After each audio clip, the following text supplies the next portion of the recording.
Ecclésiastique, chapitre 42.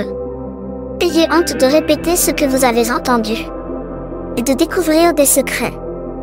Alors vous saurez ce qu'est la vraie honte, et tout le monde vous donnera raison. N'aimez pas honte des choses que je vais dire. Ne commets pas le mal en faisant des différences entre les gens. N'aie pas honte d'obéir à la loi et à l'alliance du Très-Haut, ni de rendre justice à quelqu'un qui méprise le Seigneur, s'il n'est pas coupable.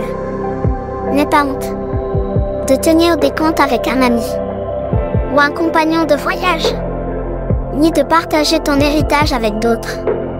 N'aie pas honte d'avoir une balance et des poids justes, ni d'obtenir un profit, petit ou grand, ni de gagner un bénéfice en vendant tes marchandises. N'aie pas honte de corriger sévèrement tes enfants, ni de frapper jusqu'au sang les côtes d'un mauvais serviteur. Si ta femme est curieuse, ou s'il y a chez toi beaucoup de gens peu sûrs, mets les choses dans un endroit fermé à clé. Si tu confies de l'argent à quelqu'un, il faut le compter et le peser. Mets par écrit ce que tu donnes et ce que tu reçois. N'aie pas honte de corriger un sot, une personne stupide, ou un vieillard qui couche avec n'importe qui. Ainsi tu montreras que tu es vraiment bien éduqué, et tout le monde te donnera raison. Une fille donne beaucoup de soucis à son père, même s'il n'en parle pas. À cause d'elle, il est inquiet, et cela l'empêche de dormir.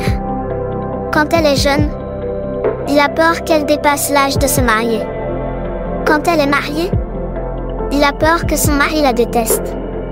Quand c'est encore une jeune fille, son père a peur qu'un homme abuse d'elle et qu'elle devienne enceinte dans sa propre maison. Quand elle est mariée, elle ne sera peut-être pas fidèle à son mari. Quand elle vit chez lui, elle ne pourra peut-être pas avoir d'enfant. Si ta fille est trop têtue, surveille-la davantage. Sinon, tes ennemis se moqueront de toi à cause de sa mauvaise conduite. Les gens de la ville en parleront, et le peuple se réunira à son sujet. Alors elle te couvrira de honte dans la grande assemblée. Ta fille ne doit se montrer à aucun homme. Elle ne doit pas aller dans les pièces où vivent les femmes. Comme les insectes sortent des vêtements, la méchanceté sort des femmes. La méchanceté d'un homme vaut mieux que la bonté d'une femme. C'est la femme qui couvre son mari de honte. Maintenant je vais rappeler tout ce que le Seigneur a fait. Je vais raconter ce que j'ai vu. Le Seigneur a tout fait par ses paroles. Ce qu'il a créé obéit à sa volonté. Le soleil qui brille regarde toutes choses. Tout ce que le Seigneur a fait est rempli de sa gloire. Même les anges du Seigneur ne peuvent raconter toutes ces actions merveilleuses, celles que le Seigneur Tout-Puissant a solidement établies pour que l'univers existe. En sa présence pleine de gloire, le Seigneur examine attentivement le fond des mers et le fond des cœurs, et il découvre leurs secrets. Oui, le Très-Haut peut tout connaître. Il a observé les signes des temps. Il annonce le passé et l'avenir. Il fait connaître les secrets les plus profonds. Aucune pensée ne lui échappe. Aucune parole n'est cachée pour lui.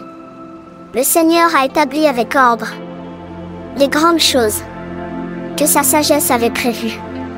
Il est le même, depuis toujours et pour toujours. Dans toutes ses actions, il n'y a rien à ajouter et rien à enlever. Et il n'a eu besoin du conseil de personne. Nous pouvons vraiment aimer tout ce que le Seigneur a fait, jusqu'à la plus petite étincelle visible. Tout cela vit et durera toujours. Tout obéit selon les besoins. Toutes les choses vont deux par deux. L'une correspond à l'autre. Le Seigneur n'a rien créé d'imparfait. Chaque chose montre la valeur de l'autre. Qui peut être fatigué de voir sa gloire ?